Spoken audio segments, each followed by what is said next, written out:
Hey guys, this is Nick, and this is your next gaming news. I think this is take 5. Anyway, let's do this. First things up for this week is the Halo delay that everybody knows about. I did my own reaction video to that earlier. Phil Spencer has spoke out on that regarding the fact that he is just as disappointed as anyone else that it had to be delayed. He said, "Let me start by just recognizing the fans and the fact that this is a bummer. It's disappointing people. It's disappointing to us. We're looking forward to the alignment of Halo Infinite and the Xbox Series X. In the end, I have to make the right decision," he continued. "The strength of the Halo franchise, the health and the ability of the team are things tracking towards the quality where you want the game." Spencer continued to admit that he and his team, including 343's Bonnie Ross and Xbox Game Studios' Matt Booty, deliberated on breaking Halo Infinite into sections and releasing individual sections on different dates. Now, that could mean one of many things. That could mean that they were going to do it in different installments, like Chapter 1, Chapter 2, Chapter 3, or that they were going to release the multiplayer ahead of the campaign. It just didn't feel like to them, he said, that that would be the Halo release that they wanted. So they have decided not to do that, to wait till the game's finished and then release it. And honestly, Phil, my hat is off to you for pulling the trigger on that. That is a tough call. For anyone, that is a super tough call. It's very critical to your launch. A lot of your effort is tied up into that. We all know it's very critical to your launch, and the fact that you were ballsy enough to pull back and to give them more time to straighten things out, to give us the game that we want and the game that you want to present to us. I got nothing bad to say. I got nothing but praise for that. There was a time not that long ago where game developers like Blizzard and Valve would release things on their schedule, not a set schedule.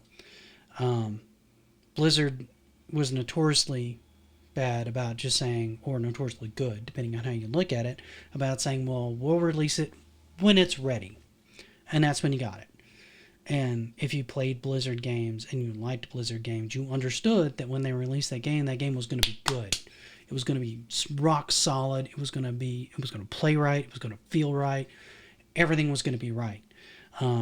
That is not the case anymore with most game developments. Most of the time we get something that feels more alpha or beta in nature, and they fix it after the fact. And for those of you that say, well, they had 5 years on Halo, well, Anthem had 5 years too. And Anthem was a mess from the ground up. They had no idea what they were developing until around 2018, and it had been in development since 2015. So they scrambled to get it out the door and threw something out around 2019. Facets were being added and removed on a daily basis. The crunch time was real. Many developers left, and you ended up with a mess. So I can only imagine what's going on behind closed doors that hasn't come out to us as far as the development of this particular title goes. So we're going to see how this goes moving forward. I'm glad, for one, that they delayed it, that they're going to give the development team the time that they need to get it right. So I think this is a smart move. Is it going to hurt them short term? Yes. There's no way it can't. It was one of the main titles that we're going to have. Hopefully Battletoads will come out, and that will be good. Not that you'll need a new Xbox for that, I don't feel like. But hopefully some of these other titles will entice people to buy their console, and we will continue to have a 3-console market, and this won't be one of the death kills for Xbox. I think them pulling this back shows a good change in attitude towards the consumer to try to bring you a good product. That's my opinion on it. The next thing that's up is Fortnite. Fortnite hit the news recently. I don't normally cover Fortnite because I'm not normally into Fortnite. It's not a game that I got into. However, this was interesting, and this was a very ballsy move on their part. According to IGN, Epic confirmed that if you spent real money on Fortnite in the last 30 days, you would be given a $20 of that total purchase back in V-Bucks, which is the in-game currency for Fortnite. All active players will also be given the Shooting Star pickaxe, which is this here below.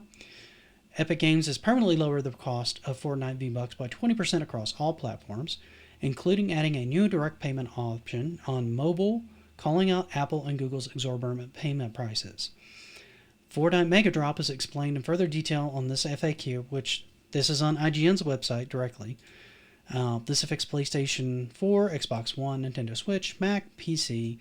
V-Bucks and real money offers are automatically discounted by 20%, meaning 1,000 V-Bucks is now $8 versus $10. Mobile is a little different, where players can still buy using Apple or Google accounts at a higher price, but will now offer an Epic direct payment when purchasing V-Bucks on mobile devices to save the 20%. Epic explains that this allows the company to pass savings along to the players, noting the exorbitant 30% fee Apple and Google collect on every V-Buck payment as a reason for the alternate discounted payment method on mobile. In the future, Epic is open to altering the deal if Apple and Google alter their fees on payments. Epic also made it clear that the direct payment method is just as safe as other alternatives. In operating Fortnite and the open platforms and operating Epic Game Store, Epic has a processor over this ridiculous number of direct payments successfully and uses industry-trusted encryption and security measures to protect customer transactions. This is pretty interesting because this is Epic pretty much throwing down the gauntlet at both Apple and Google and saying, come at me. We don't want to pay these exorbitant fees. We don't feel other people should pay these fees.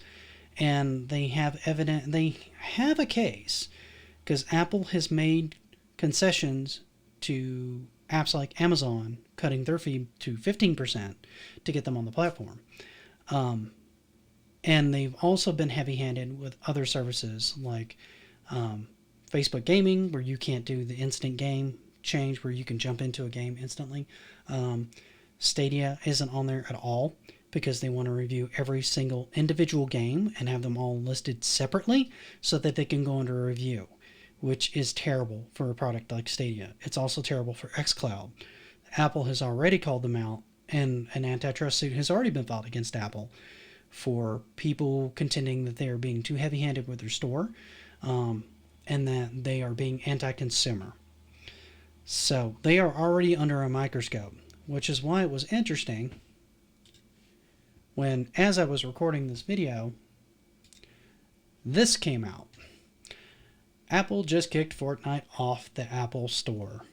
So their response to Epic going, hey, we don't like your payment method, we're going to find a workaround, was to kick them off the store, which honestly was way faster than I thought.